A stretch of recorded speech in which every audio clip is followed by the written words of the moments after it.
Patrice, le 20 septembre 1878, Oui.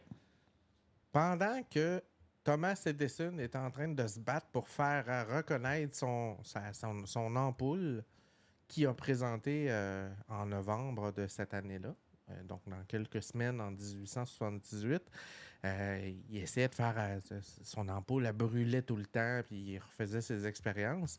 Mais la semaine du 20 septembre 1878, dans le Journal de Québec, tout plein d'annonces intéressantes et, entre autres, la science et la médecine de l'époque, Patrice, on nous vantait le phosphosome, Patrice. Et ça guérit tout. Des problèmes de ventre, d'estomac, la grosse affaire. Et quand tu fais une recherche, tu dis que ça n'existe plus, ça ne doit pas en faire. Non, il y a des raisons pour lesquelles ça n'existe plus.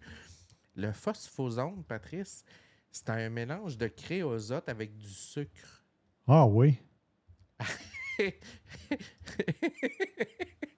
T'avais des idées? Tu fais comme, mais voyons donc. Écoute, pour ceux qui ne savent pas ce que c'est, du créosote, c'est du noir de cheminée, là. Tu sais? Ah oui. L'espèce de suie noire, là. Ben, Patrice, il mélangeait ça avec du sucre, puis une bonne petite cuillerée après le repas, ça replaçait les estomacs sensibles et tout. Évidemment qu'ils se sont rendus compte assez vite que c'était cancéreux, mortel et tout ce que tu veux. Mais c'était dans l'annonce du Journal de Québec, là, puis ça coûtait 1$ le flacon. Et c'était en vente chez tous les pharmacistes et droguistes de l'époque. C'était super à la mode, il paraît. Puis tu avais évidemment M. Allan qui vendait des bougies médicinales solubles, évidemment, comme on sait tous à quel point c'est efficace.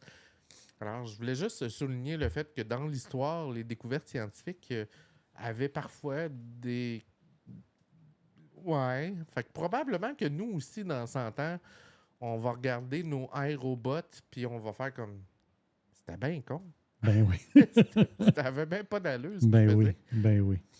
Fait que c'est ça. Fait que, cher Thomas Edison, au moins, toi, tu as une découverte qui a du sens.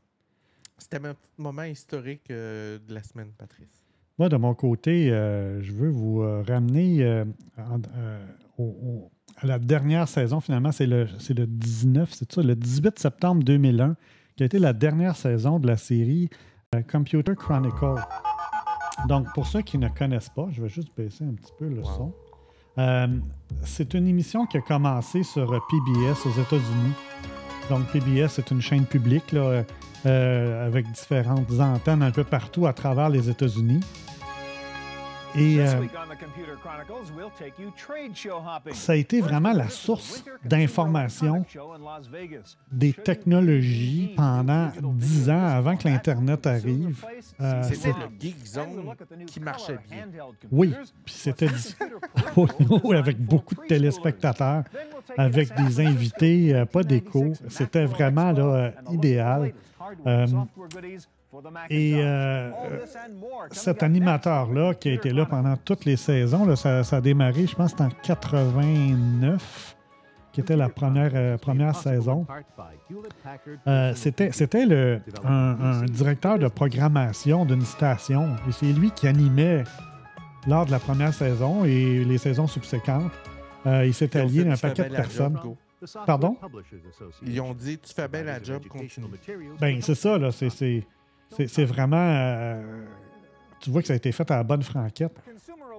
Donc, je voulais souligner le fait que, bon, la dernière saison était un 18 septembre 2001. Par la suite, c'était la 19... Je pense que c'était la 19... C'était 20 ans au total. C'était la 19e saison. Ils ont arrêté un peu après les événements du 11 septembre. Oui, puis... non, ben ça a été toute l'année, là, septembre, octobre, novembre, décembre, mais l'idée, c'est que l'Internet était rendu assez gros avec le contenu, puis c'était plus bien pertinent. Donc, c'était mon moment historique de la semaine. Moi, j'ai beaucoup écouté ça. J'ai été très, très assidu. On découvrait un paquet de logiciels. Il y avait des démonstrations. Il y a des choses qui ont foiré. C'était vraiment unique comme type d'émission dans ces années-là. Donc, je voulais lever mon chapeau à cette émission-là.